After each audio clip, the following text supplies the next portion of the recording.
అందరికీ నమస్కారం. ఈరోజు సిహెచ్సిలో పాత ఆపరేషన్ థియేటరు సీలింగ్ బాగా పాడైపోయి పెచ్చులు పడిపోయి అధ్వాన స్థితిలోకి రావడం వలన దాన్ని వార్ఫుడ్ బేసిస్లో కొత్త బిల్డింగ్లోకి మూవ్ చేయడం జరిగింది. అక్కడ అకామిడేట్ చేసుకోవాల్సి వచ్చింది. సో ఆ బిల్డింగ్ ఓపెనింగ్ ఈరోజు చేయడం జరిగింది. అలాగే ఈ పాత బిల్డింగ్ కూడా 20 సంవత్సరాల బిల్డింగ్ ఇది. దీన్ని కూడా మనం ఆ సీలింగ్ అంతటిని కూడా ఎలా బాగు చేయాలి, ఎలా పునరుద్ధరించుకోవాలి ప్రస్తుత అవసరాల కోసం అన్న దృష్ట్యా దాని మీద కూడా ఎంత బడ్జెట్ అవుతుంది అన్న దాని మీద ఇక్కడ డాక్టర్ గారితో నేను అలాగే సిబ్బందితోని అలాగే ఇంజనీర్లతో అందరితో మాట్లాడడం జరిగింది. ఖచ్చితంగా ఈ పర్టికులర్ సిహెచ్సి నేషనల్ హైవే పక్కనున్న ఈ సిహెచ్సి చాలా ఉపయోగపడుతుంది. మన నెల్లిమర్ల నియోజకవర్గానికే కాదు, హైవే యాక్సిడెంట్స్ కూడా మనకు చాలా అవుతూ ఉంటాయి, ఇక్కడికి వస్తూ ఉంటారు.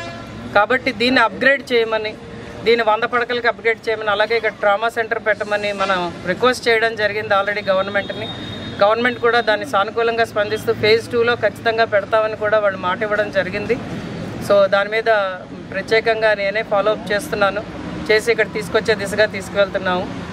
అలాగే ఈరోజు సిబ్బంది అంతా కూడా ఇక్కడ కొంచెం బ్లడ్ డొనేషన్ క్యాంప్స్ మాకు కొంత పెడితే బాగుంటుంది. ఎందుకంటే గర్భిణీ స్త్రీలు చాలా ఎక్కువగా వస్తారు ఇక్కడికి. కాబట్టి దాని కొరత కొంత ఉందని మా దృష్టికి తీసుకురావడం జరిగింది.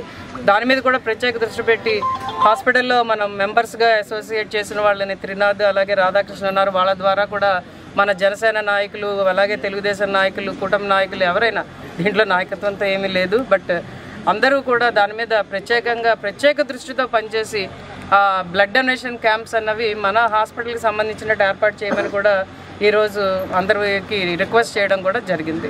మంచి ప్రజాపాలన అందిస్తూ ప్రజలకి సదుపాయాలు కల్పించడంలో ముందు ఉండేటట్టు ఉంటుందని ఎన్డీఏ కూటమి ప్రభుత్వం ఎప్పుడూ ముందంజలో ఉంటుందని ప్రజలకు మీ ద్వారా తెలియజేస్తున్నాను.